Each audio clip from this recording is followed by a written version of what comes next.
Hello, my name is Delaney, and this is my first affirmative rebuttal to the closing of Guantanamo Bay. I would first like to start off by stating that my advantages are too big to ignore. Therefore, this is why I presume I am winning this argument.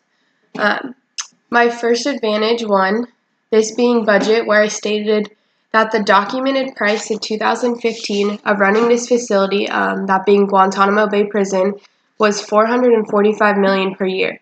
This being vastly more expensive to operate than the equivalent for federal prisons. Taking prisoners from Guantanamo Bay to existing prisons or newly constructed prisons would save between $65 and $85 million a year. This stated by humansfirstrights.org. Again, this was in my first affirmative video, and that was in August of 2016, the humansfirstrights.org. My opponent did not talk about the budget issue, nor did he bring up the budget issue at all, so I can only presume from this that this is a good argument and that it's right. Moving on, in my affirmative advantage 2, terrorist propaganda, I stated in subpoint C, solvency, closing Guantanamo Bay will ensure we, meaning the United States, will have a better reputation moving forward, disabling propaganda use, so they, Guantanamo Bay, can no longer use this against us.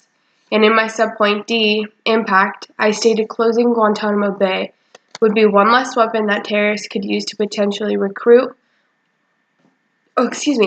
or motivate other terrorists to act against the United States.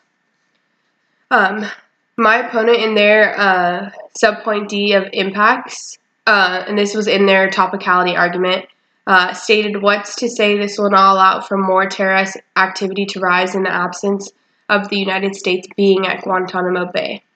And so I went and further this, I found new evidence on the statistics on global terrorism on economicsandpeace.org, stating in 2014 the total number of deaths from terrorism increased by 80% when compared to the prior year. This is the largest yearly increase in the last 15 years. Since the beginning of the 21st century, there has been over a 9-fold increase in the number of deaths from terrorism, rising from 3,329 in 2000 to 32,685 in 2014. Terrorism remains highly concentrated, with most of the activity occurring in just 5 countries. These 5 countries being Iraq, Nigeria, Afghanistan, Pakistan, and Syria. These countries, these 5 countries, accounted for 78% of the lives lost in 2014. So, with this new evidence, I believe that the probability of terrorist activity to rise because of the closing of Guantanamo Bay is very low and outweighs the magnitude of the issue, when in fact terrorism is continuing to happen regardless and in other major countries as the 5 we listed. So this being that regardless, even if we did move them stateside, it doesn't mean just moving them stateside would increase the terrorism, when in fact I have just listed statistics for you guys that terrorism regardless is increasing and it is going on.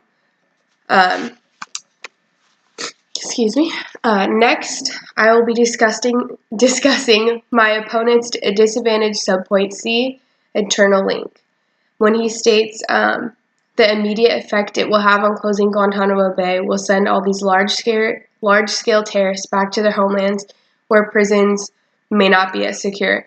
So what he is saying is that if we did send them stateside, that their prisons may not be secure. And my opponent did not present any evidence along with this statement of if the prisons will be secure or not. So I went ahead and found more evidence of what they are proposing to plan for the prison if moved stateside.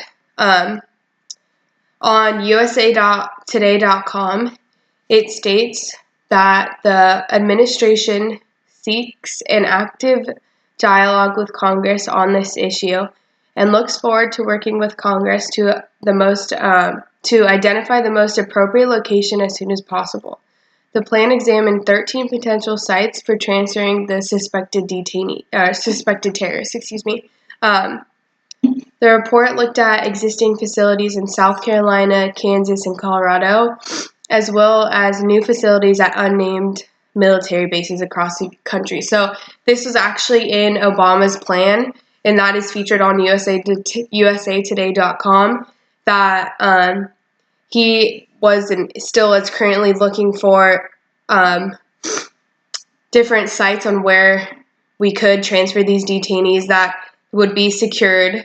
So there is, with this being stated, there is no proof or statement that the prison will not be just as secure as it is on Guantanamo Bay. Thank you. And again, I do presume that my advantages on closing Guantanamo Bay are too big to ignore. Thank you.